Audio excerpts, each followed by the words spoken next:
చిన్నబామ్మ గారు, ఆవిడ చేతిలో భగవద్గీత ఉంది, నా చేతిలో బైబిల్ ఉంది.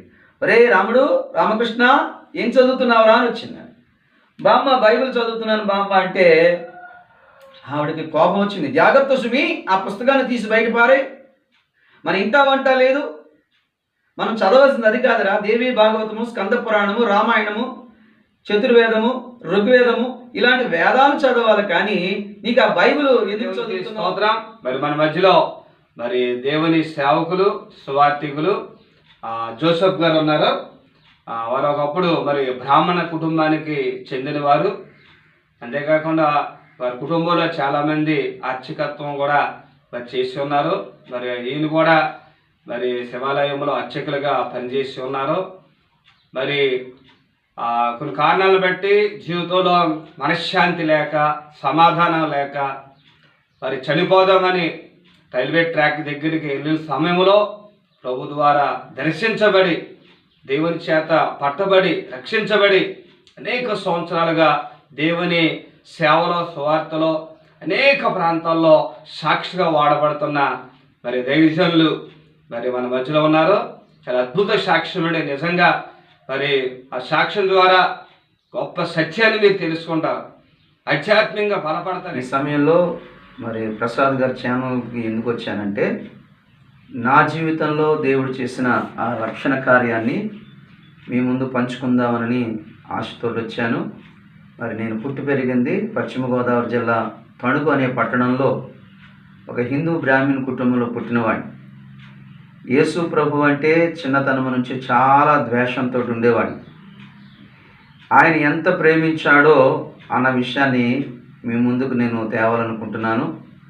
నేను శివాలయంలో అర్చకుడిగా పనిచేస్తున్నప్పుడు మరి వచ్చిన వారందరినీ కూడా శటకోపం పెడుతూ వారికి తీర్థ ప్రసాదాలు ఇస్తూ ఉండేవాడిని. అయితే నా హృదయంలో నెమ్మది లేదు, నా కుటుంబంలో సమాధానం లేదు. నాలో ఒక ప్రశ్న వచ్చింది, ఎవరు నాకు శాంతి సమాధానం ఇచ్చే దేవుడు? నేను పూజించిన వారందరిలో ఎవరు కూడా నాకు సహాయం చేయలేదు, కానీ నేను ఎప్పుడూ కూడా యేసు ప్రభుని దూషిస్తూ ఉండేవాడిని. అయితే మా కుటుంబ సభ్యులు 58 మంది. 58 మందిలో దేవుడు గొప్ప రక్షణ కార్యం నా జీవితంలో నాకు అనుగ్రహించాడు. ఎందుకంటే నన్ను ఎంతగా ప్రేమించాడో అన్న విషయాన్ని ఇప్పుడు మీకు తెలియజేస్తున్నాను. అది ఎలా జరిగిందంటే, మనశ్శాంతి లేక నేను మా మేనమావ గారి దగ్గరికి వెళ్ళి మావయ్య, నాకు మనశ్శాంతి లేదు, నువ్వేదైనా ఉపాయం చెప్తావా అంటే ఆయన నాకు ఒక సలహా ఇచ్చాడండి. ఏంటి ఆ సలహా అంటే, నేను అయ్యప్ప స్వామి మాల వేసుకుంటున్నాను, నీవు కూడా ఆ దీక్ష తీసుకుంటే నువ్వు అనుకునే పని జరుగుతుందిరా అని చెప్పాడు. సరే, ఆయన మాట విని 7 సంవత్సరాలు నేను ఆ శబరిమల వెళ్ళడం రావడం జరిగింది. అనేక క్షేత్రాలు మన భారతదేశంలో నేను తిరిగి వచ్చాను. చాలామందికి ఆ శబరిమల తీసుకెళ్తూ వస్తూ ఉండేవాడిని, ఇరుముళ్ళు కట్టిస్తూ ఉండేవాడిని. ఎన్ని చేసినా నా జీవితంలో మనశ్శాంతి లేదు, ఇంట్లో సమాధానం లేదండి. ఎలాగా, ఎవరిస్తారు, ఏ దేవుడిస్తాడు, ఎలా జరుగుతుందనే అన్వేషణలో నేను ఉండేవాడిని. అయితే ఒకరోజు మా ఇంటికి ఈనాడు పేపర్ వచ్చింది. ఆ ఈనాడు పేపర్లో ఒక ప్రకటన పడింది. ఆ ప్రకటన ఏంటంటే, ఈ ఉంగరాన్ని ధరించిన వారికి కోర్టు సమస్యలు తీరుతాయి, కుటుంబ సమస్యలు తీరుతాయి అని ఇలాగా ఆ ప్రకటన చదివినప్పుడు నాకు చాలా సంతోషం అనిపించింది. ఎలాగైనా సరే ఆ ఉంగరాన్ని నేను తెప్పించుకోవాలని ఆశపడ్డాను. అయితే అంత డబ్బులు నా దగ్గర లేవు. ఏం చేయాలని నేను ఆలోచిస్తుంటే మా అమ్మగారు శనివారం నాడు ఆవిడ ఉపవాసం ఉండేది వెంకటేశ్వర స్వామికి. ఆ సమయంలో ఆవిడ తలస్నానం చేయడానికి ఈ దుద్దులు తీసి పక్కన పెట్టింది. ఆమె స్నానానికి వెళ్ళిన తర్వాత ఆ దుద్దులు తీసుకుని తణుకు మార్వాడి షాపు నరేంద్ర కాంగ్రెస్ దగ్గరికి వెళ్ళి బంగారు షాపులో దాన్ని అమ్మేసి ఆ డబ్బును తీసుకెళ్ళి పోస్ట్ ఆఫీస్లో ఆ ఉంగరం కలిగిన వ్యక్తికి ఎమో చేశాను. నేను చేసి ఇంటికి వెళ్ళేసరికి మా అమ్మగారు కూర్చుని ఆవిడ ఆయుషపడుతూ, ఏ దొంగోడు తీసాడు, ఆవిడ చేతులు ఇరిగిపోను, కాళ్ళు ఇరిగిపోను అని తిడుతుంది. తిట్టకే బాబు అని మనసులో అనుకుంటున్నాను. ఎందుకంటే అప్పుడు ఒప్పుకోవాలంటే భయం వేసింది. కానీ ప్రభువుని ఎరిగిన తర్వాత ఆవిడ దగ్గరికి వెళ్ళి ఒప్పుకున్నాను. అది వేరే విషయం అనుకోండి. ఏంటంటే అన్ని రకాల ప్రయత్నాలు చేశాను. మా పూర్వీకుల్ని కొంతమందిని అడిగాను, నా పరిస్థితి ఎలా ఉంది, నాకు మనశ్శాంతి లేదు, మా ఇంట్లో చూస్తే సమాధానం లేదు, మీరు ఏదైనా ఉపాయం చెప్తారా అని మా పూర్వీకుల్ని కొంతమందిని అడిగితే, నీకు శని పట్టుకున్నట్టుందిరా, శుక్ర మహాదశ కలిగి ఉంటే నీకు శనిపోయి నువ్వు అనుకునే పని జరుగుతుంది అన్నారు. అయితే నేనేం చేశాను, ఏం చేయాలంటే సోమవారం నాడు శివాలయానికి నువ్వు చేస్తున్న ఆ శివాలయంలో నవగ్రహాల చుట్టూ తడిబట్టలు కట్టుకొని చన్నీటి స్నానం చేసి నువ్వులను వదిలి ఆ నవగ్రహాలకి నూనెతో అభిషేకం చేస్తే నీ శనిపోయి నీవు అనుకునే పని జరుగుతుందన్నారు. అయితే వాళ్ళు చెప్పినట్టుగా చేశాను. గ్రహాల చుట్టూ తిరిగాను, కానీ నా గ్రహం మాత్రం మారలేదు. మరి ఇంకా నాలో నిరుత్సాహం వచ్చేసింది. ఏ దేవుడు చేస్తాడు, ఎవరు చేస్తారు, అసలు దేవుడు అంటే ఉంటే నాకు ఎందుకు కనపడ్డు, నాతో మాట్లాడాలి, ఇలాంటి ప్రశ్నలు నాలో వచ్చాయి. అయితే ఇన్ని ప్రయత్నాలు చేసిన తర్వాత నాకు జీవితం మీద విరక్తి కలిగింది. ఏం చేయాలి? ఈరోజు నిజమైన దేవుడు ఎవరో నాకు కనపడాలి, నాతో మాట్లాడాలి, లేకపోతే ఏదైనా తాగినా చనిపోతాను, లేకపోతే రైలు కిందైనా తలక పెట్టేస్తానని ఒక నిర్ణయానికి వచ్చాను. ఆ గదిలో కూర్చుని ఆలోచిస్తున్నాను, ఈరోజు నిజమైన దేవుడు ఎవరో నాకు కనపడాలి, నాతో మాట్లాడాలి. అయితే నేను ఎప్పుడు ద్వేషిస్తున్న ప్రభు అయిన యేసు క్రీస్తు వారు ఆ గదిలో ఆయన గాలు నాకు కనపడి, నేను నీకు శాంతి సమాధానం ఇచ్చే దేవుడను, నీవు నన్ను వెంబడించు అంటుంటే, వాళ్ళ దేవుడు నాకు కనపడుతున్నాడు ఏంటి, వాళ్ళ దేవుడు అంటే ఎవరనుకో, నా పేటలో ఉన్నవాళ్ళ దేవుడు, అమెరికా దేవుడు కనపడుతున్నారా అనే ఒక గుడ్డితనంలో నేను, నా మనసు ఒక ప్రక్కన నాకు చెప్తోంది, మరో ప్రక్కన నా మనసు ఏమంటుందంటే, ఎంతకాలం వెళ్ళామో ఈ యేసు ప్రభుని నమ్మితే నీకు నష్టమే వచ్చింది అని నాతో మాట్లాడుతుంటే నా మనసు, నేను అన్నాను, ఓ యేసు, నేను ఏ పూలతో పూజ చేయాలో నాకు తెలియదు, నాకు మనశ్శాంతిని ఇస్తావా అన్నాను. ఎందుకంటే పూజలు చేయడం అలవాటు అయింది కదా. ఆ రీతిగా కూడా ఆయన్ని నేను ఏ పూలతో పూజ చేయాలో నాకు తెలియదు అంటున్నాను. అంటుంటే ఆయన, నువ్వు నన్ను వెంబడించు, నేను నీకు శాంతి సమాధానం ఇచ్చే దేవుడిని నాతో మాట్లాడారు. ఎప్పుడూ కూడా నాకు అలాంటి ప్రత్యక్షతలు కనపడలేదు. వీక్షకులు ఒక విషయం గమనించండి, మేము ఉండేది బ్రాహ్మణుల యొక్క అగ్రహారం. అంటే ఆ అగ్రహారం అంటే మాకు సంబంధించిన వారు మాత్రమే అక్కడ ఉంటారు. ఎవరు కూడా ఎప్పుడు కూడా ఒక సువార్త పత్రిక ఇవ్వడం కానీ, మాకు సువార్త చెప్పడం కానీ జరగలేదు. చాలామంది అనుకుంటే ఎవరో దింపేశారు, లేదా ఎవరో కన్వర్ట్ చేశారు, మార్చేశారని చాలామంది ఇలాంటి గుడ్డి అభిప్రాయంతో ఉన్నారు. కానీ నన్ను ఎవరు మార్చలేదు, ఎవరు ఏ పత్రిక ఇవ్వలేదు, ఎవరు నన్ను ప్రెస్ చేయలేదు. నన్ను చనిపోవడానికి నేను ఇంకా రైల్వే ట్రాక్ దగ్గరికి వెళ్ళిపోదామని నిర్ణయం చేసుకున్న గది నుంచి బయలుదేరుతున్నప్పుడు యేసు ప్రభు నన్ను దర్శించాడండి. ఎప్పుడు ఆయన్ని నేను ద్వేషించేవాడిని. నేను చదివిన హై స్కూల్లో, కాలేజీస్లో క్రైస్తవులైన వారిని చాలా హింస పెట్టేవాడిని. మేము ఎందుకు క్రైస్తవ కుటుంబాల్లో పుట్టామా అని. ఇంకా నేను చదువుకున్న కాలేజీలో, హై స్కూల్స్లో క్రైస్తవుల అమ్మాయి జడలో పూలు పీకి నడిపించు నానామా అంటూ ఆ పాటను హేళన చేస్తూ వారిని నేను హేళన చేశాను. కానీ పాపం వాళ్ళు నన్ను ఏమీ అనలేదు, కానీ వాళ్ళు చాలా బాధపడ్డారు. అలాగే నేను ఈ అయ్యప్ప మాలలు వేసుకుని వీధిలో కూర్చునేవాడిని.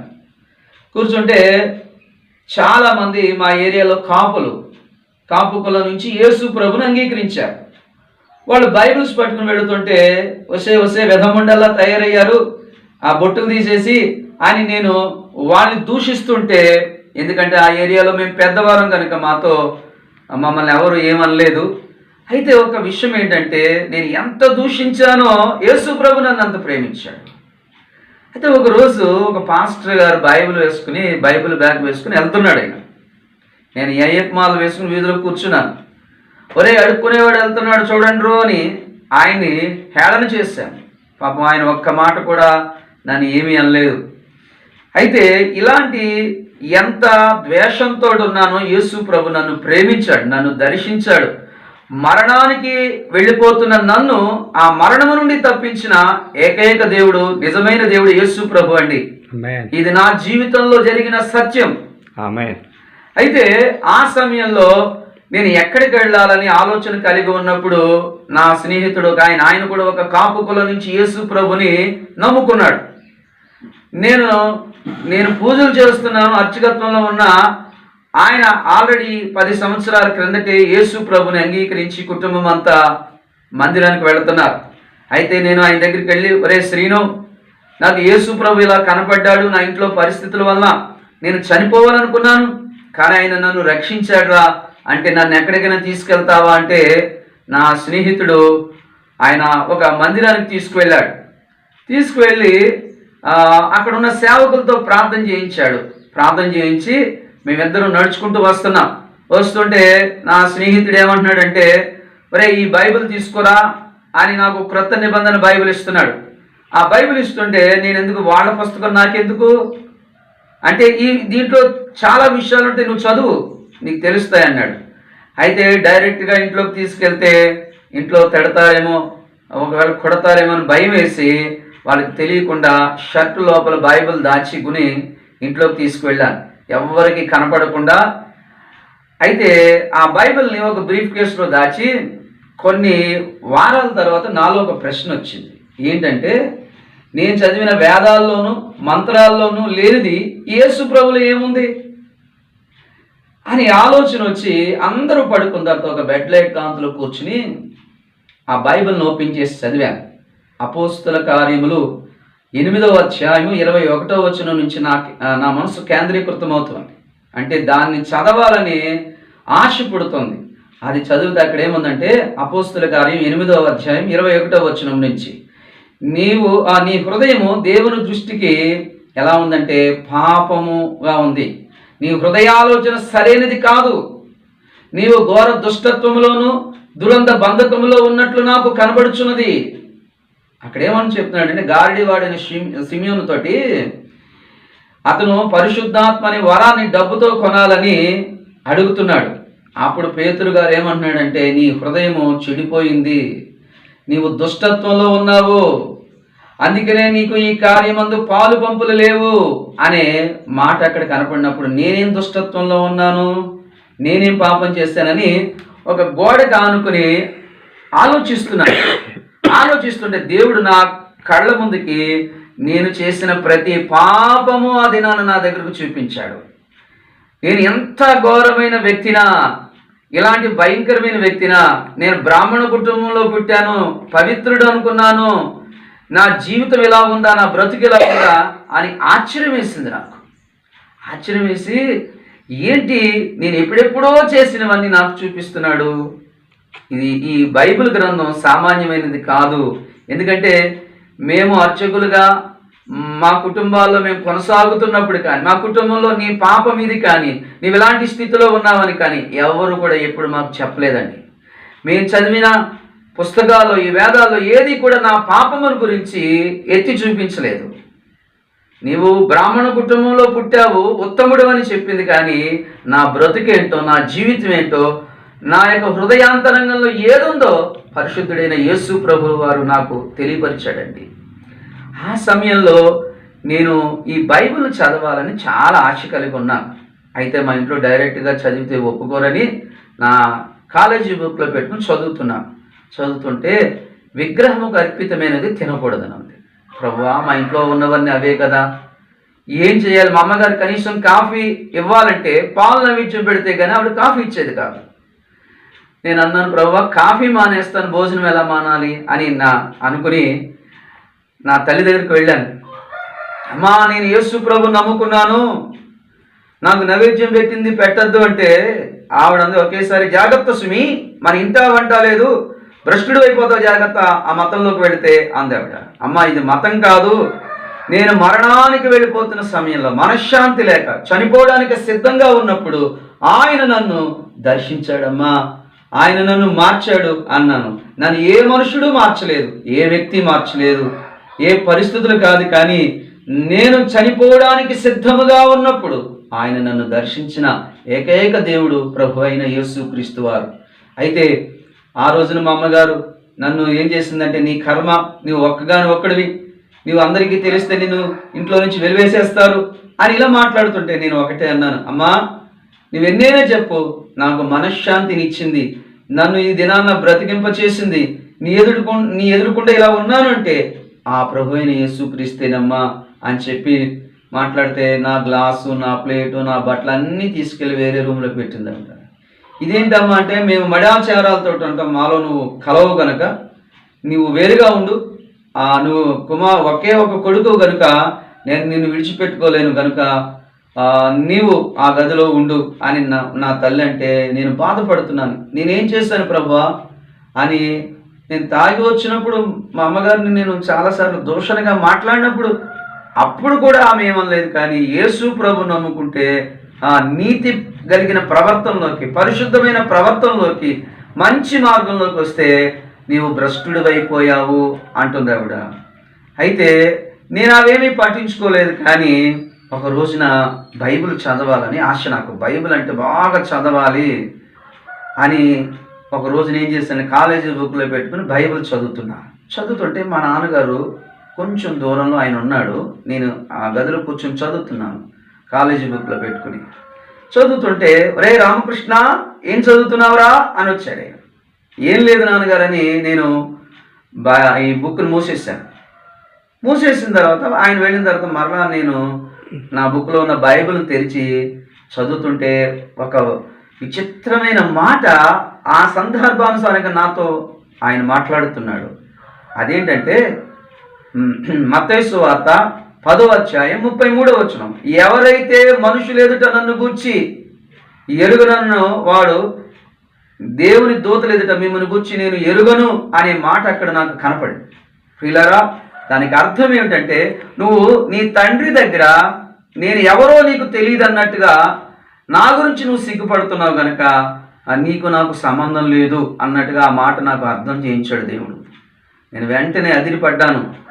నేను మరణానికి వెళ్ళిపోవలసిన నన్ను, చనిపోవలసిన నన్ను ఆయన వెతికి నన్ను రక్షించాడు కదా, ఇలాంటి గొప్ప దేవుడి గురించి నేను ఎందుకు సిగ్గుపడాలి, ఈ వ్యక్తుల కోసం ఎందుకు భయపడాలి అని నేను ధైర్యం తెచ్చుకుని రేపటి దినము నుండి బైబిల్ని ఓపెన్గా నేను చదువుతానని మాకు ఒక లోగి కింద ఉంటుంది, అంటే హాల్ కింద ఉంది, హాల్లో కూర్చుని బైబిల్ తీసుకుని చదువుతున్నాను. నా వెనకాల ఎంత పిలకుండే. అయితే నేను బైబిల్ చదువుతుంటే మా నాన్నగారు పెనుతల్లి చిన్నబామ్మ గారు, ఆవిడ చేతిలో భగవద్గీత ఉంది, నా చేతిలో బైబిల్ ఉంది. ఒరే రామకృష్ణ ఏం చదువుతున్నావురా అని వచ్చింది. బామ్మ బైబిల్ చదువుతున్నాను బామ్మ అంటే ఆవిడకి కోపం వచ్చింది. జాగ్రత్త సుమి, ఆ పుస్తకాన్ని తీసి బయట పారే, మన ఇంటా వంట లేదు, మనం చదవాల్సింది అది కాదురా, దేవి భాగవతము, స్కంద పురాణము, రామాయణము, చతుర్వేదము, ఋగ్వేదము ఇలాంటి వేదాలు చదవాలి, కానీ నీకు ఆ బైబిల్ ఎందుకు చదువుతున్నావు? నేను అన్నాను, ఈ బైబిలే మరణానికి వెళ్ళిపోతున్న నన్ను వెతికి రక్షించింది, ఈ బైబిల్లో ఉన్న మాటలే నన్ను బలపరిచాయి, ఆయన గొప్ప దేవుడు బామ్మ అంటే తాతగారు నీ జాతక చక్రం రాశారు రా అన్నాడు. ఆవిడ అంటుంది, నీ జాతక చక్రము తాతగారు రాశారు, ఏం రాశారు బామ్మ అని అడిగితే ఆమె చెప్తుంది ఏంటంటే, వీడు యుక్త వయసుకు వచ్చేసరికి వింత చేష్టలు చేస్తాడు, ఆ వింత ఇదేనేమో అంటే వీడు వయసుకు వచ్చేసరికి వీడిలో రకరకాల చేష్టలు కనపడతాయని ఆయన జాతక చక్రంలో రాశాడట. అంటే చూడండి, నేను యేసు ప్రభుని నమ్ముతాను, ఇలాంటిది జరుగుతుందని వాళ్ళు ముందుగా రాశారని చెప్తోంది మా బామ్మగారు. అయితే నేను అన్నాను, బామ్మ నీ చేతిలో ఉన్నవాడు ఏం చెప్తున్నాడో, నా చేతిలో ఉన్నవాడు ఏం చెప్తున్నాడో ఒకసారి ఆలోచిద్దామా అన్నాను. ఏంట్రా చెప్పు అన్నది. నీ చేతిలో ఉన్నవాడు ఏం చెప్తున్నాడు, దుష్ట శిక్షణ, శిక్ష రక్షణ అని నీ చేతిలో ఉన్నవాడు చెప్తున్నాడు. నా చేతిలో ఉన్నవాడు ఏం చెప్తున్నాడు తెలుసా, దుష్టుల కొరకు, పాపుల కొరకు క్రీస్తు యేసు ఈ లోకమునకు వచ్చెను. మరి నాలాంటి దుష్టుడు పాపి కొరకు ఆయన ఈ లోకానికి వచ్చారు. ఆవిడేమంటుందంటే, మనం దుష్టులం ఎలా అవుతాం, పాపంలో ఎలా అవుతాం, మనం బ్రాహ్మణ కుటుంబంలో పుట్టామురా, మనం పవిత్రులరా అంటుంది ఆవిడ. నేనన్నాను, బామ్మ నిజమే, నువ్వు చిన్నప్పటి నుంచి ఒక అబద్ధం కూడా ఆడలేదా, ఎటువంటి తప్పులు చేయలేదా అంటే ఆవిడ తలదించుకుంది. ఎందుకంటే మా గృహంలో ఎవరు కూడా, అందరం కూడా మేము పుట్టిన ఈ కుటుంబంలోనూ లేకపోతే ఈ బ్రాహ్మణ కుటుంబంలో పుట్టామని చాలా గర్వంగా మాట్లాడుతుండేవాళ్ళం. అయితే మా బామ్మగారు ఆవిడ నాతో ఏమందంటే, త్వరలోనే ఇంట్లో నుంచి వెళ్ళిపోతారు అబ్బాయి, ఏదైతే తెలుసుకోకూడదు అది తెలుసుకున్నావు. నేను అన్నాను, బామ్మ ఒక విషయం అడుగుతాను, నాకు చెప్తావా అన్న. అడుగు అంది ఆవిడ. మా బామ్మగారు యనమండుగురు తోటగోళ్ళు. వాళ్ళు మధ్యాహ్న కాల సమయంలో విష్ణు సహస్రనామం, లలితా సహస్రనామం, ఋగ్వేదం, చతుర్వేదం, సామవేదం ఇలాంటివన్నీ చదువుతుంటే ఒక శ్లోకాన్ని వాళ్ళు పఠిస్తూ ఉండేవారు. ఆ శ్లోకం ఇట్లా ఉంది, ఏంటంటే సర్వ పాప పరిహారో రక్త ప్రోక్షకవశ్యకం తద్రక్తం పరమాత్మేన పుణ్యదాన పరియాగం అనుంది. బామ్మ దీనికి అర్థం ఏమిటి అని అడిగితే, అర్థం తెలుసుకుంటే ఇంట్లో నుంచి వెళ్ళిపోతారు అబ్బాయి అంది. నేను అన్నాను, దానికి అర్థం నాకు తెలుసు, ఎందుకంటే దాన్ని మా పూర్వీకులు బయట పెట్టలేదు. అదేంటంటే సర్వ పాప పరిహారో అంటే సర్వజనుల యొక్క, మానవాళి యొక్క పాపముల కొరకు రక్తము చిందించడం ఆవశ్యకం. రక్తము చిందించకుండా పాప క్షమాపణ కలగదయా. మరలా రక్తం ఎవరిదై ఉండాలంటున్నాడు, తద్రక్తం పరమాత్మేన, పరమాత్ముడైన వాడు స్వయంగా ఈ లోకానికి వచ్చి, అక్కడ ఇంకొక మాట చెప్పబడుతుంది ఏంటంటే, ఆత్మానం యజ్ఞం కృష్ణం ప్రావశ్యతే, తన ఆత్మని యజ్ఞంలో అర్పిస్తేనే తప్ప నరుడు పాపం పోదయ్యా అని చెప్పబడుతుంది. యేసు ప్రభు శిలువలో ఏం చేశాడు ఆయన? తండ్రి, నా ఆత్మని నీకు అప్పగించుచున్నాను. ప్రభు అయిన యేసు క్రీస్తు వారి లోకానికి శిలువలో యాగమైపోయాడు, బలి అయిపోయాడు. అందుకనే మొదటి యోహాను పత్రిక 1వ అధ్యాయం 29వ వచనంలో, ఇదిగో లోక పాపములు మోసుకుని పోవు దేవుని గొర్రె పిల్ల. అలాగే ఈ రక్తముల గురించి ఎక్కడ ఉంటుందా అని నేను బైబిల్ని తిరగేసినప్పుడు నాకు దొరికిన ఒక వచనం ఏంటంటే, హెబ్రీయులకు రాసిన పత్రిక 9వ అధ్యాయము 22వ వచనం, రక్తము చిందింపకుండా పాప క్షమాపణ కలగదని సామాన్యంగా చెప్పవచ్చు అని బైబిల్లో దేవుని యొక్క వాక్యం సెలవిస్తోంది. మరి నాకు ఇంట్లో ప్రశ్న, బైబిల్లో జవాబు. ఇలాగా అంటే అప్పుడు ఆవిడతో మాట్లాడితే మా బామ్మగారు అంటుంది, ఆవిడ అయితే త్వరలోనే వెళ్ళిపోతావురా, నువ్వు ఏదైతే తెలుసుకోకూడదు అనుకున్నానో అదే తెలుసుకున్నావు, జాగ్రత్త సుమి అని చెప్పేసి ఆవిడ వెళ్ళిపోయింది. అయితే మా ఇంట్లో కొన్ని పుస్తకాల్లో నాకు కొన్ని విషయాలు తెలిసినాయి, కొన్ని అర్థాలు. అవి తప్పు కాదు, కానీ అది పరాత్పరుడైన యేసుక్రీస్తులో ఆ వచనాలు, ఆ నెరవేర్పు ఆయనలో జరిగింది. అదేంటంటే ఇలా చెప్పబడుతుంది, ఓం ఓం అనే మాట మనం అందరం వింటున్నాం, అది విన్నాం. ఓంకార స్వరూపుడైన దేవుడు, శబ్దమై ఉన్న దేవుడు, ఓంకార శబ్దం. దేవుడు ఏమై ఉన్నాడంట? ఓంకార శబ్దమై ఉన్నాడు. అంటే ఓం అంటే వాక్కు రూపంలో ఉన్నవాడా నీకు స్తోత్రం అని ఉంది అక్కడ అర్థం. మేము చదివిన పుస్తకంలో ఓం అనే మాటకి, ఓంకార శబ్దం అనే మాటకి వాక్కు రూపంలో ఉన్నవాడా నీకు స్తోత్రం అని ఉంది. అయితే మరలా నేను బైబిల్ దగ్గరికి చూస్తే, బైబిల్లో యోహాను సువార్త 1వ అధ్యాయం 1వ వచనంలో, ఆది యందు వాక్యముండును, వాక్యము దేవుని యొద్ద నుండును, ఆ వాక్యమే దేవుడై ఉండేనని ఉంది. ఎంత సంతోషం అండి! అక్కడ ప్రశ్న, బైబిల్లో జవాబు. ఇది మరలా బైబిల్లో ఇంకెక్కడ దొరుకుతుందా అని నేను ఆలోచన చేసి బైబిల్ చదువుతున్న సందర్భాల్లో, ఇది నా ఎక్స్పీరియన్స్లో నేను ఈ వచనాలు దేవుడు నాకు ఇచ్చాడు. అవి నేను చదువుతున్నప్పుడు నాకు ఎంత సంతోషం అనిపించిందో. హెబ్రీయులకు రాసిన పత్రిక 11వ అధ్యాయం 3వ వచనంలో, ప్రపంచములు దేవుని వాక్యము చేత నిర్మాణమైనవని అక్కడ సెలవిస్తోంది. చూడండి, అక్కడ ప్రశ్న, బైబిల్లో జవాబు దొరుకుతుంది. అయితే సైంటిస్టులు కూడా ఈ సృష్టి ఎలా కలిగింది, ఈ భూమి ఎలా కలిగిందని వాళ్ళు DNA టెస్ట్ చేశారటండి. చేస్తే దాంట్లో వాళ్ళు ఏమన్నారట, ఇది మహాశబ్దము వలన కలిగిందే తప్ప మరొకటి కాదు అంటున్నారు. దానికి ఏం పేరు పెట్టారంటే బిగ్ బ్యాంగ్, విస్ఫోటనము. ఇది మహాశబ్దం వలన కలిగింది అంటున్నారు. అంటే ఒక నోటి నుంచి వచ్చిన వాక్కు, ఓంకార స్వరూపుడైన దేవుడు నోటి నుంచి వచ్చిన శబ్దం ఈ సృష్టి కలిగింది. ఆది కాండంలోకి, దేవుని గ్రంథంలో ఆది కాండంలోకి వస్తే 1వ అధ్యాయంలో దేవుడు అంటాడు కదా, ఆయన నోటి నుంచి వచ్చిన మాట, దేవుడు వెలుగు కలుగునుగాక అన్నాడంటే, ఆయన నోటి నుంచి వచ్చిన శబ్దం ఈ సృష్టి కలిగిందండి. ఇవన్నీ కూడా నాకు కనపడ్డాయి. అంటే చూడండి, మరలా ఇంకొక మాట ఏం చెప్పబడుతుందంటే, నారాయణ నారాయణ అనే మాటకి అర్థం, మంచి అర్థం అక్కడ రాయబడింది. ఏంటంటే నారాయణ నారాయణ అంటే జలముల మీద అల్లాడువాడని అర్థం. నారా అంటే జలములు, ఆయుడు అంటే అల్లాడువాడని అర్థం. మరలా బైబిల్ దగ్గరికి వస్తే ఆది కాండంలో దేవుని ఆత్మ జలముల మీద అల్లాడుచుండెను. నారాయణుడు అంటే సర్వము వ్యాపించినవాడా. అంటే దేవుడు ఒక చోట ఉండడు, అన్ని చోట్ల ఆయన ఉన్నాడు. ఒక గదిలో ఉండడు ఆయన. నువ్వు ఎక్కడుంటే అక్కడ ఆయన ఉంటాడు అంటున్నాడు. బైబిల్ కూడా చెప్తోంది, నీ దేహము దేవునికి ఆలయమని మీరు ఎరుగరా, ఎక్కడ నా నామమున 2-3 కూడి ఉంటారో అక్కడ నేను ఉంటానంటున్నాడు. దేవుడు ఒక చోట ఆయన్ని ఎవరు కూడా బంధించలేరండి.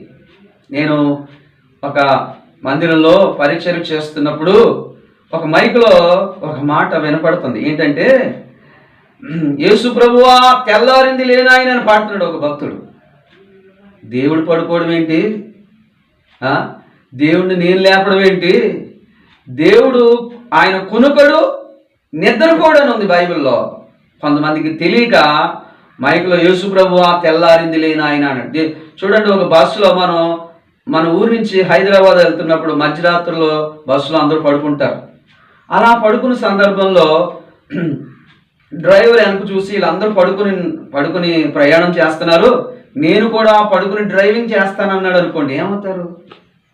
అందరూ కూడా సమాధుల్లోకి వెళ్ళిపోవాల్సి వస్తుంది. దేవుడు ఎప్పుడు కూడా కునుకడు, నిద్రపోడు. అయితే ఇలాంటి విషయాలు, మరొక విషయం నాకు అక్కడ ఏం కనపడిందంటే, ఓం దరిద్ర నారాయణ మహా అని ఉందండి. అంటే అక్కడ ఏముందంటే, ఓ దేవా సమస్త మహిమను విడిచిపెట్టుకుని రిక్తుడిగా దరిద్రుడిగా ఈ లోకానికి వచ్చిన వాడా నీకు స్తోత్రం అని ఉంది. అంటే దేవుడు అంటే ఎలా వచ్చాడంటే, సమస్త మహిమను విడిచిపెట్టుకుని రిక్తుడిగా దరిద్రుడిగా ఈ లోకానికి వచ్చాడు. ఎందుకు?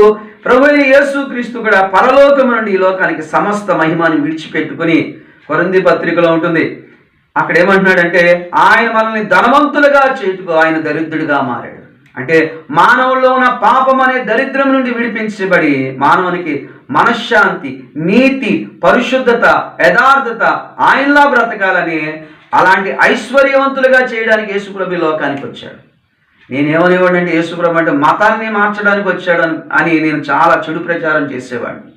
కానీ ఆయన నన్ను దర్శించి నా మనోనేత్రాన్ని ఆయన తెరిచాడండి. అయితే ఇంట్లో ఇలా జరుగుతుంటే ఒక రోజున నా స్నేహితులు నా దగ్గరికి వచ్చి ఒరే రామకృష్ణ, మాతో తిరగడం మానేసావు, మాతో ఫ్రెండ్షిప్ మానేసావు, అసలు నీకు ఏం జరిగిందిరా అడిగితే నేను ఒక మాట అన్నాను, ఒరే నేను చీకట్లో నుంచి వెలుగులోనికి వచ్చానంటే వాళ్ళకి కోపం వచ్చింది. అంటే మేము చీకటి సంబంధులమా, పాపాత్ములమా, అదేమో నాకు తెలియదు, కానీ నాకు 3 ప్రత్యక్షతలు దొరికినాయిరా అన్నాను. వారికి ఒక ప్రార్థన వినిపించాం. ఆ ప్రార్థన మనం చాలాసార్లు విన్నాం, కానీ దానికి అర్థం సరిగ్గా గ్రహించాం. అదేంటంటే, అసతోమ సద్గమయ తమతోమ జ్యోతిర్గమయ మృత్యోర్మ అమృతంగమయ ఓం శాంతి శాంతి శాంతి అంటూ మనం ప్రార్థిస్తున్నాం. ఆ ప్రార్థనకి నాకు యేసు ప్రభులో జవాబు దొరికింది అన్నాను. దాని వివరణ వాళ్ళతో నేను చెప్పాను. అసతోమ అంటే, ఓ దేవా మేము అసత్యములో ఉన్నాము, మమ్మల్ని సత్యములోనికి నడిపించుము. అసత్యములో ఉన్నాము దేవా, మమ్మల్ని సత్యములోనికి నడిపించుము. యేసు ప్రభు ఏం చెప్తున్నాడు తెలుసా? బైబిల్ దగ్గరికి వస్తే, నేనే సత్యమును. యేసు ప్రభు ఏమన్నాడు? నేనే సత్యము. అయితే రెండోది, తమతోమ జ్యోతిర్గమయ, చీకట్లో ఉన్నాము దేవా మమ్మల్ని వెలుగులోనికి నడిపించుము. చీకట్లో ఉన్నాము దేవా మమ్మల్ని వెలుగులోనికి నడిపించుము దేవా అని ప్రార్థిస్తున్నాం. చీకట్లో నుంచి వెలుగులోనికి ఎవరు నడిపించారు? ప్రభు అయిన యేసుక్రీస్తు వారు. యోహాను సువార్త 8:12 ఆయన అంటాడు, నేను లోకమునకు వెలుగై ఉన్నాను, నన్ను వెంబడించుకోరువాడు చీకట్లో నడవక జీవపు వెలుగులో నడుస్తాడని ఉంది. జీవపు వెలుగులో నడుస్తాడు అంటే నేను ఏమేం చేస్తున్నానో నా పాపపు పనులన్నీ కూడా యేసు ప్రభు నాకు చూపించాడు. నేను ఎలాంటి వాడినో ఇప్పుడు ఆయన నన్ను పవిత్రుడు చేశాడు. ఆయన రక్తము చేత నేను పవిత్రుడే. అయితే మూడో విషయం, మృత్యోర్మ అమృతంగమయ, మరణములో నుండి నన్ను జీవములోనికి దాటించుము దేవా. మరణములో నుండి నన్ను జీవములోనికి దాటించుము దేవా అని ఉందండి. అయితే మరలా బైబిల్ దగ్గరికి వస్తే, నా యందు విశ్వాసం ఉంచువాడు నశింపక నిత్య జీవము పొందుతాడు. ఈ 3 ప్రత్యక్షతలు నాకు దొరికినాయి. మేము వినాయక చవితి చేస్తున్నప్పుడు వ్రతకల్ప పుస్తకంలో ఒక మాట ఉంది, శమంతకమణిని అది బహు ప్రకాశవంతంగా ఉంటుంది. దాన్ని విష్ణు ఆయన ఏమంటున్నాడంటే, నేను ఈ వెలుగై ఉంది, ఈ శమంతకమణిని నేను స్వీకరించుటకు యోగ్యుడిని కాదు, ఎవరైతే వెలుగై ఉన్నారో ఆయన మాత్రమే ఇది స్వీకరించుటకు యోగ్యుడని చెప్పాడు. అయితే మరి ఆయనేమో నేను వెలుగు కాదు అంటున్నాడు. కానీ యేసు ప్రభు అయితే నేను లోకమునకు వెలుగై ఉన్నాను, నన్ను వెంబడించుగోరువాడు చీకట్లో నడవక ఆశ్చర్యకరమైన వెలుగులో నడుస్తాడు. ఇదేదో మతం కాదు. దుష్టుడు రకరకాలుగా మనుషులు తీసుకొచ్చి సత్యాన్ని చెబుతుంటే విమర్శించడం, రకరకాలుగా మాట్లాడుతున్నారు. ఎందుకంటే మనుషులందరూ మంచివాళ్ళేనండి. దుష్టుడే మానవుని యొక్క మనోనేత్రాన్ని మూసివేసి ఇది మిమ్మల్ని విమర్శిస్తున్నారు, మీ దాంట్లో చెబుతున్నారు అని రకరకాలుగా మాట్లాడుతూ వస్తున్నారు. కానీ నేను సత్యాన్ని తెలుసుకున్నాను. సరే, తర్వాత ఒక రోజు మా అమ్మగారు నా దగ్గరకు వచ్చి, ఒరే రామకృష్ణ, నువ్వు చూస్తే ఈ క్రైస్తవ్యంలోకి వెళ్ళిపోయావు, మరి నా గతి ఏమిటి రానంది. నేను అన్నానమ్మా, నీకు తెలియని విషయం ఒకటి చెప్తాను, వింటావా? ఈ కుమారుడు కాదు, యేసు క్రీస్తు కుమారుడిగా ఆయన ఈ లోకానికి వచ్చాడు. ఆయన యందు విశ్వాసం ఉంచితే మనం పునామి నరక నుండి, ఆ నరక శిక్ష నుండి తప్పించబడతామని చెప్పాను. అయితే నా తల్లికి నేను చదివిన ఒక పుస్తకంలో ఆమెకు ఒక విషయాన్ని తెలియపరిచాను. ఏమిటంటే ఆ పుస్తకంలో ఒక గ్రామ ప్రెసిడెంట్ గారు ఉదయకాలంలో గ్రామంలో నుంచి నడుచుకుంటూ వెళుతున్నాడట.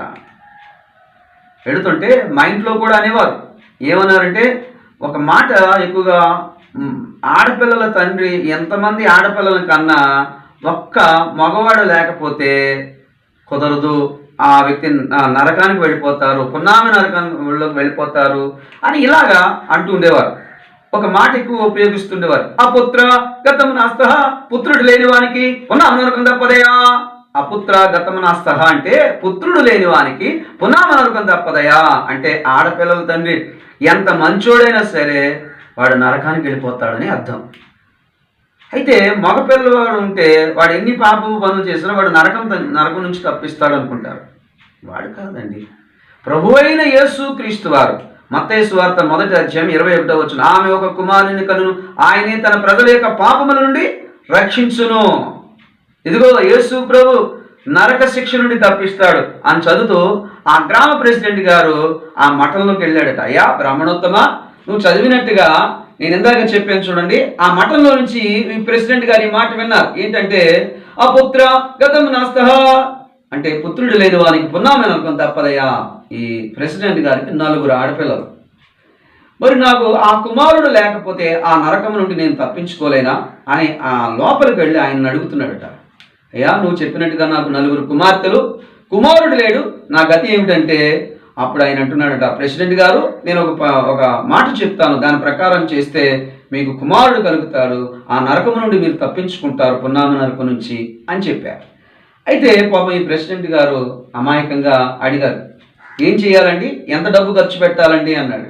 డబ్బులు ఖర్చు పెట్టక్కర్లేదండి, మీ భార్యకు చెల్లెలు ఉందా అని అడిగాడు. ఉందండి, నేను వచ్చి మీ భార్య చెల్లెలను ఒప్పించి నీకు వివాహం చేస్తాను, ఆమె ద్వారా ఒక కుమారుని కంటే ఆ కుమారుడు నిన్ను ఆ పునామ నరకుని తప్పించి స్వర్గమునకు నేను ప్రాప్తుడు చేస్తాడన్న. పాపం ఈ ప్రెసిడెంట్ గారు నిజమేమో అనుకుని 2వ వివాహం చేసుకున్నాడు. కొన్ని నెలలకి ఈ బ్రాహ్మణుడు ఆయన ఏం చేస్తున్నాడు, తన అర్చకత్వాన్ని ముగించుకుని గ్రామంలోకి వస్తున్నాడట. ఊరు చివరిన ఉంది తన గుడి. ఆ గుడిలో నుంచి ఆయన వస్తున్నాడు. రాత్రి 9 గంటలు ఆ ప్రాంతానికి, 9:30 అయింది. పంచాయతీ ఆఫీసులో లైట్లు వెలుగుతున్నాయట.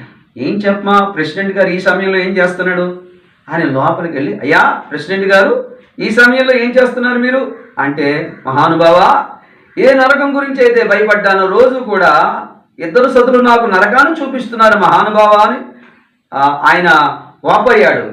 అప్పుడు ఆయన అన్నాడంట, నీ వంశానికి అరిష్టం పట్టిందిరా, కొన్ని క్షేత్రాలు నువ్వు తిరిగి వస్తే నీకు ఆ స్వర్గం ప్రాప్తిస్తుంది అన్నాడు. ఎందుకంటే ఆయనకి మరొక 5 సంవత్సరాలకి మరొక 3 ఆడపిల్లలు పుట్టారు. మొత్తం 7 ఆడపిల్లల తండ్రి అయిపోయాడు. అప్పుడు అడుగుతున్నాడట, అయ్యా నీవు చెప్పినట్టు చేస్తే మరొక 3 పుట్టారంటే నీ వంశానికి అరిష్టం పట్టిందిరా, కొన్ని పుణ్యక్షేత్రాలు తిరిగి రావాలన్నాడు. పాపం ఈ ప్రెసిడెంట్ గారు నిజమేమో అనుకుని ఆ కార్యక్రమం కూడా చేసి వచ్చాడు. చేసి వచ్చేసరికి 2 భార్యలు పిల్లలు వేరొకరితో వెళ్ళిపోయారట. అప్పుడు కూర్చుని ఏడుస్తున్నాడట. ఏడుస్తుంటే ఈయన గారి దగ్గరకు వచ్చాడంటే, ఏమి దుఃఖముతో ఉన్నావేంటంటే, అయ్యా నీ మాట వింటే ఉన్న సంసారం కూడా పోయింది అన్నాడు. అప్పుడు అంటున్నాడంటే ఈయన, ఎవరి కర్మ వారు అనుభవించాలిరా అన్నాడు. ఏ దేవుడు ఎవరిస్తారో, ఎవరు పున్నామని అనుకుని తప్పిస్తారో తెలియని పరిస్థితిలో మనుషులు ఉన్నారు. మన గర్భాన్న పుట్టినవాడు చూడండి, నా తదనంతరము ఈ ఆస్తి నీదిరా అంటే ఆస్తి కోసమైనా నిన్ను ముందే చంపేసే దినాల్లో మనం ఉన్నాం. ఎవరు మనం పున్నామని గురించి తప్పిస్తారంటే ప్రభువైన యేసుక్రీస్తు వారే. అందుకనే యోహాను 3:36 అంటాడు, కుమారుని యందు విశ్వాసం ఉంచువాడే నిత్య జీవానికి వారసుడు. అక్కడ ఉంది, కుమారుని అంగీకరించలేని వాడు ఏమవుతాడట, జీవము చూడడు కానీ నరకాంలోకి వెళ్ళిపోతాడు. ప్రియులారా, ప్రభు అయిన యేసుక్రీస్తు వారిని అంగీకరిస్తేనే ఒక వ్యక్తికి ఈ భూలోకం తర్వాత పరలోకం అనే స్థలంలోకి వెళతారు. ఎందుకంటే ప్రతి మానవుడు తాను దయచేసి ఆత్మ దేవుని యొద్దకు వెళ్ళాలని బైబిల్ సెలవిస్తోంది.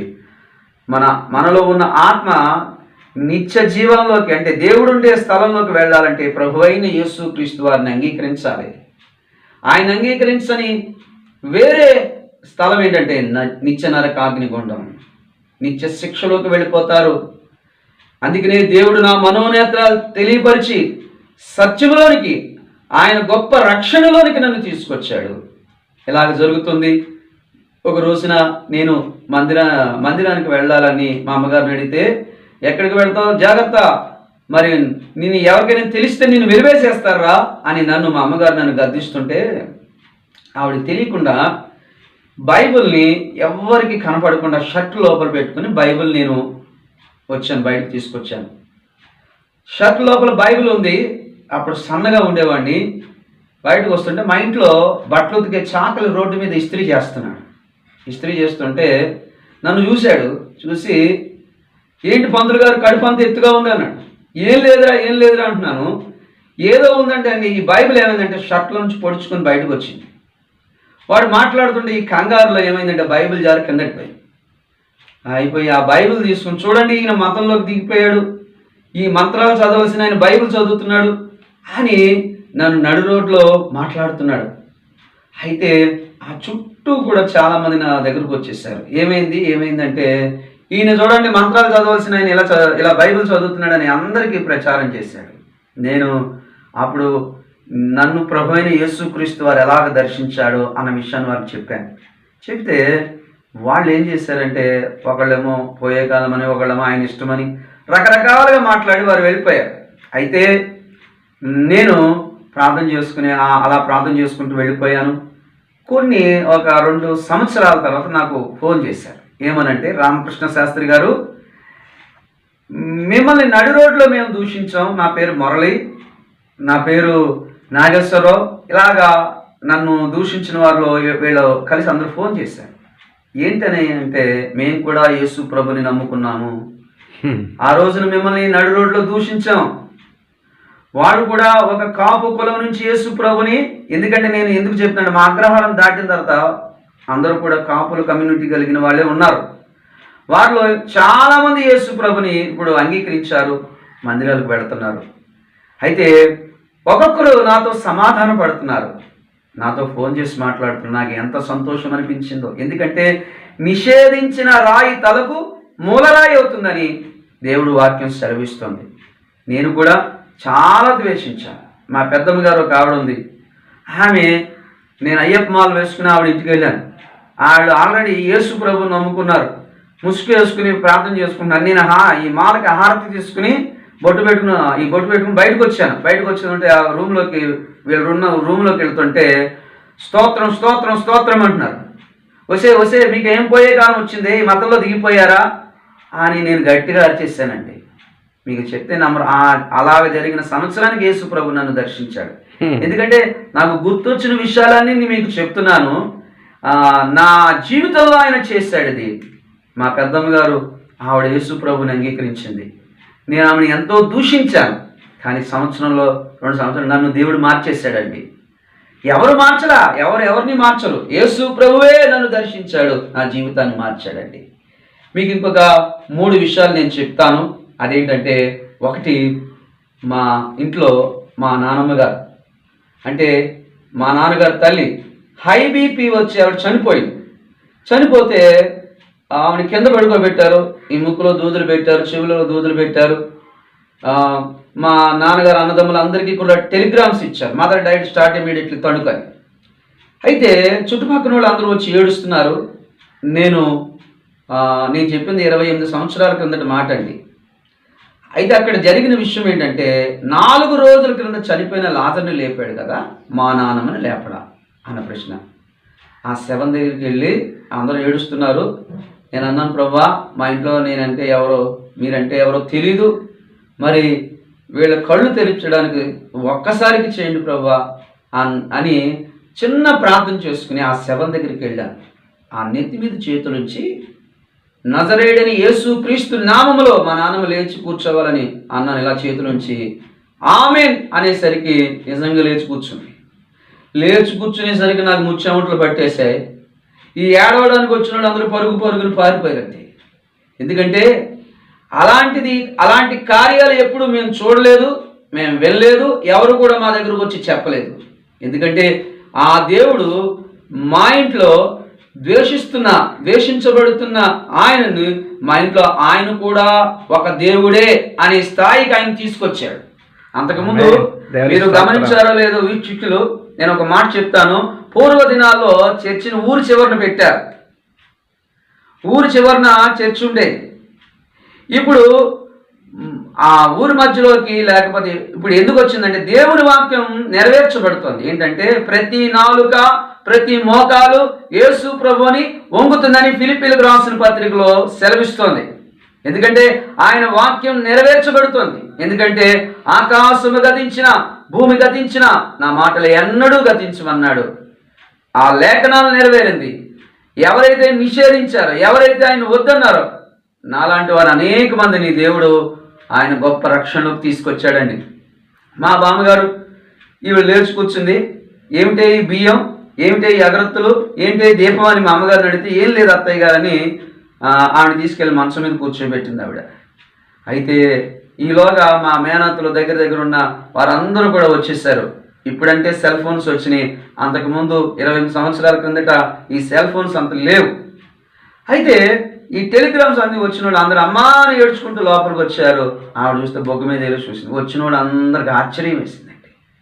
ఏం చెప్పమా వీడితే, అన్నయ్య చచ్చిపోయిందని టెలిగ్రామ్ ఇచ్చాడు, ఈ అమ్మ బతుకుంది. వచ్చిన వాళ్ళు అందరూ అమ్మ ఎలా ఉన్నావు అని పలకరించకుండా వచ్చిన వాళ్ళు అందరూ మా నాన్నగారిని తిట్టడం వెళ్ళడం జరిగింది. మా రాజమండ్రి నుంచి పెదనాన్నగారు ఒక ఆయన ఉన్నారు. ఆయన వచ్చి రిక్షా దిగేసరికి ఇంటి దగ్గర అంత సైలెంట్గా ఉంది. ఇదేం చెప్పమా, వీడు బాడీని ఎక్కడ పడుకోబెట్టాడు, టెంట్లు లేవు, ఎవరు ఏడుపు లేదు, ఎవరు రాకపోకలు లేవు, ఏం జరుగుతోందని లోపలికి వస్తే ఈవిడ బొగ్గ మీద వేసుకుని చూస్తాం. అమ్మ ఎలా ఉన్నామని పలకరించలేవు. రే నాకు అసలు సెలవు లేదు, నువ్వు ఇలాంటి పనులు చేస్తున్నావు, చూడాలని చెప్తే నేను తర్వాత వద్దును కదా అని అడుగుతుంటే, నిజంరా నా భార్యని అడగరా, అమ్మ నిజంగా చచ్చిపోయిందిరా, మా వాడేదో చెవి దగ్గరికి వెళ్ళి మంత్రం వేసాడు, అమ్మ లేచి కూర్చున్నాను. ఎవరు? మా నాన్నగారు. నేను చేసింది ప్రార్థన చేశాను. ఏంటంటే ఎప్పుడు జరగని కార్యాలు, రోగం ఏదో తగ్గిందంటే అది పెద్ద విశేషంగా మాట్లాడరు, కానీ చనిపోయిన వారు తిరిగి లేవడం అనేది అది ఎవరూ చేయలేరు. ఇంకోటి ఆయన పరీక్షించడానికి చేయాలని ఆయన చేయడు. కానీ నేను ఒకటే నన్ను ప్రభువా మా ఇంట్లో వాళ్ళు కళ్ళు తెరవబడాలి ప్రభువా అని ప్రార్థన చేశాను. దేవుడు ఆ రీతిగా మా నాన్నమ్మను లేచి కూర్చోబెట్టాడు. అయితే వచ్చిన వాళ్ళందరూ తిడుతుంటే మా నాన్నగారు ఇది చచ్చినట్టుగా లేకుండా ఇది బ్రతికి నన్ను చంపుతోంది అనుకొని, అమ్మ బ్రతికింది అనేది లేదు. ఆవిడ 10 సంవత్సరాలు బ్రతికిందండి. 10 సంవత్సరాల తర్వాత చనిపోయారు. అయితే మీకు ఎందుకు చెప్తున్నానంటే మా జీవితంలో ఎప్పుడు ద్వేషించిన యేసు ప్రభు నా మీద ఎంత ప్రేమ చూపిస్తున్నాడు. నన్నే కాదండి, మిమ్మల్ని కూడా ఆయన ప్రేమిస్తున్నాడు. అయితే ఆయన ఎందుకు విశ్వాసం ఉంచేవారిని ఆయన విడిచిపెట్టాడు. ఆయన నన్ను ఎంత ప్రేమించాడో వీక్షకులు ఒక్కసారి ఆలోచించండి. ఎందుకంటే యేసు ప్రభుని నమ్ముకోవడం అంటే ఈ లోకంలో ఏదో సంపాదించుకోవడమో, ఈ లోకంలో ఏదో రోగాల కోసమే కాదు. మానవుడు చనిపోయిన తర్వాత దేవుడు ఉండే స్థలంలోకి ప్రతి మానవుడు వెళ్ళాలని యేసు ప్రభు ఆ మార్గం చూపించడానికి ఆయన శరీరధారిగా కుమారుడిగా ఈ లోకానికి వచ్చాడు. ఎందుకంటే దేవుడు డైరెక్ట్గా వస్తే మనిషి చనిపోతాడని మానవాకారంతో ఆయన ఈ లోకానికి వచ్చాడు. అయితే నాకు 2000లో ఫిబ్రవరి 28వ తారీఖు వివాహమైంది. కొయ్యలగూడెంలో ఒక సేవకుని కుమార్తెని నేను వివాహం చేసుకున్నాను. నా వివాహ విషయంలో కూడా మీకు చెప్తాను, వినండి. పూర్వము నేను చిన్నతనాల్లో నిక్కర వేసుకునే వయసులో మా అమ్మమ్మ గారి ఊరిలో పేటలో పెళ్ళిళ్ళు జరిగితే అక్కడికి వెళ్ళేవాడిని. వెళితే అక్కడికి వెళ్ళినప్పుడు జరిగింది, వాళ్ళు డ్యాన్సులు వేసి చాలా హడావుడిగా చేస్తుంటే దాన్ని చూడడానికి వెళ్ళాను. తిరిగి వచ్చేసాను. తిరిగి వచ్చిన తర్వాత మా అమ్మమ్మ గారు అడిగింది, ఒరే వెధవ చచ్చినాడా, ఎక్కడికి వెళ్ళావు అని అడిగింది. అక్కడ అమ్మమ్మ పేటలో పెళ్ళి అయింది, అక్కడికి వెళ్ళాను అమ్మమ్మ అంటే, వెధవ అక్కడ దేనోదానం చేసుకుని చేస్తామంది అక్కడ. అది నా చిన్నదనంలో 35 సంవత్సరాల కిందట మాట. అయితే అది అక్షరాల్లో 2000 సంవత్సరంలో ఫిబ్రవరి 28వ తారీఖు నాడు నేను ఎవరినైతే ద్వేషించానో ఆ ఇంట్లో నుంచే భార్యను దేవుడు నాకు తీసుకొచ్చాడు. నాకు 3 ఆడపిల్లలు. అయితే నేను ఎందుకు చెప్తున్నానంటే 2008వ సంవత్సరంలో జంగారెడ్డిగూడెంలో ఎన్ జైపాల్ గారి మీటింగ్స్ జరుగుతున్నాయి.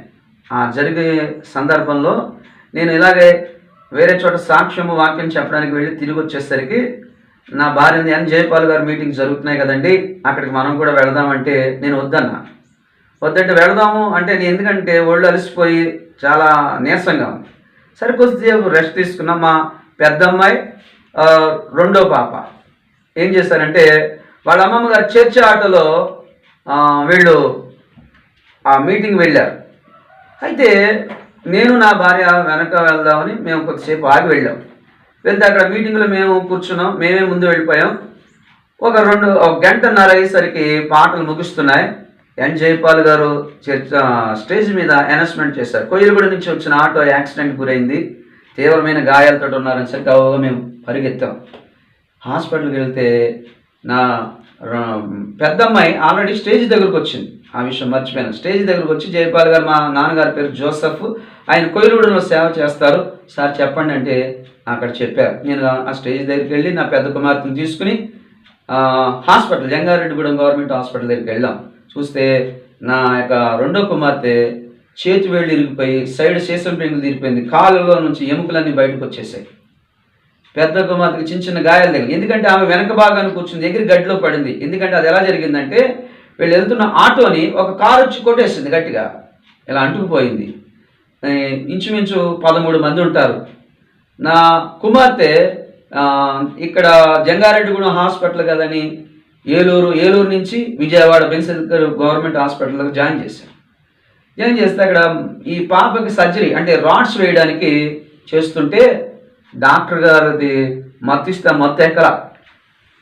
సండే స్కూల్ పాటలు పాడుతుంది, అప్పుడైతే 7 సంవత్సరాల వయసు. అయితే ఇదేం చర్చ అనుకున్నావా, నోరు మూసి కూర్చో అన్నాడట.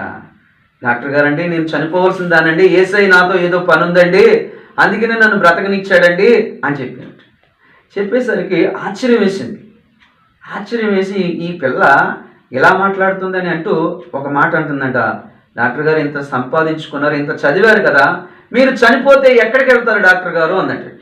ఆ మాట ఆయనకి స్టన్ అయిపోయాడట. ఏంటి పిల్ల ఎలా మాట్లాడుతోంది అనుకుని ఆపరేషన్ అయిపోయింది, బెడ్ మీద వేశారు. మరుసటి రోజు లైవ్కి వచ్చినప్పుడు ఏంటి ఈ అమ్మాయిలో తెలియని శక్తి ఉందని అంటే మేము అప్పుడు సువార్త చెప్పాం, సాక్ష్యం చెప్పేసరికి ఆ డాక్టర్ గారు కుట్లేసి పంపించారు. తర్వాత కొన్ని విప్పించుకోవడానికి మేము మరలా తిరిగి వెళ్తున్నప్పుడు డాక్టర్ గారు కలిశారు.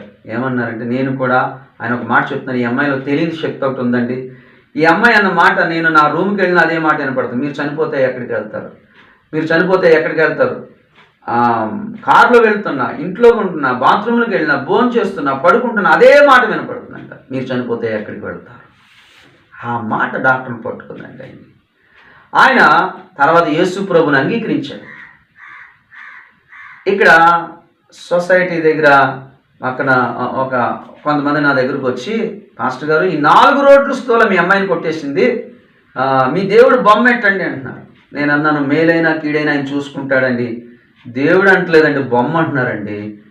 దేవుడు ఎవరు చెప్పండి, ఆయన సజీవుడు, ఆయన మాట్లాడే దేవుడు. నేను చెప్తున్నాను, ఆ బిడ్డ ఈరోజు డిగ్రీ ఫైనల్ ఇయర్ అయింది, అన్ని 10th ఫస్ట్, ఇంటర్మీడియట్ ఫస్ట్, మళ్ళీ డిగ్రీలో కూడా ఫస్ట్ వచ్చింది.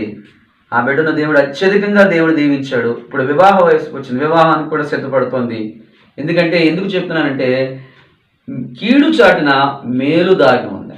వీక్షకులు, ఒక విషయాన్ని మీకు చెప్తున్నాను, ఎవరు కూడా ఎవరిని మార్చలేదు, యేసు ప్రభు మాత్రమే మార్చగలడు. అయితే మేము ఒక సహవాసంలో మేము పరిచయం చేస్తున్నాం. ఎక్కడంటే పెంటపాడు అనే ప్రాంతంలో చేస్తున్నప్పుడు మా అమ్మగారు నా దగ్గరకు వచ్చింది. ఒరే రామకృష్ణ, నీ దేవుడు గొప్పవాడు రా అంది. ఏమైందమ్మా అంటే ఆమె నోటి నుంచి యేసు ప్రభు గొప్పవాడని ఎప్పుడు ఆమె నోటి నుంచి రాలేదు. ఏం జరిగిందమ్మా అంటే బంధువులు, కొలీగ్స్, పెదనాలు వీళ్ళందరూ కలిసి మీ వాడు ఆ మతంలోకి తిరుగుతున్నాడు, వాడిని ఏదో ఒకటి చేయాలని నా జన్మ నక్షత్రం నా ఫోటో తీసుకెళ్ళి ఒక చేతబడి చేసే వ్యక్తి దగ్గరికి వెళ్ళారండి. ఆ వ్యక్తి దగ్గరికి వెళ్ళి ఇచ్చి వచ్చారట. కొన్ని దినాల తర్వాత మా అమ్మగారి దగ్గరికి వచ్చి, అమ్మా నన్ను ఏమి అడగద్దు, మీ అబ్బాయి జోలికి చేసిన వాళ్ళు చచ్చిపోతారు, చేయించిన మీరు చచ్చిపోతాడు, అతను నమ్మిన దైవం సామాన్యమైనడు కాదు అని చెప్పేసి ఆ వ్యక్తి వెళ్ళిపోయాడటండి. ఆ విషయం నాకు చెప్పేసరికి ఎంత సంతోషం అనిపించింది. ఎందుకంటే యేసు క్రీస్తు రక్తంలో కడగబడిన వారిని ఎటువంటి దుష్ట శక్తులు ఏమీ చేయలేవు. ప్రియులారా, ఇప్పుడు మరి నేను సాక్ష్యాన్ని ముగిస్తున్నాను.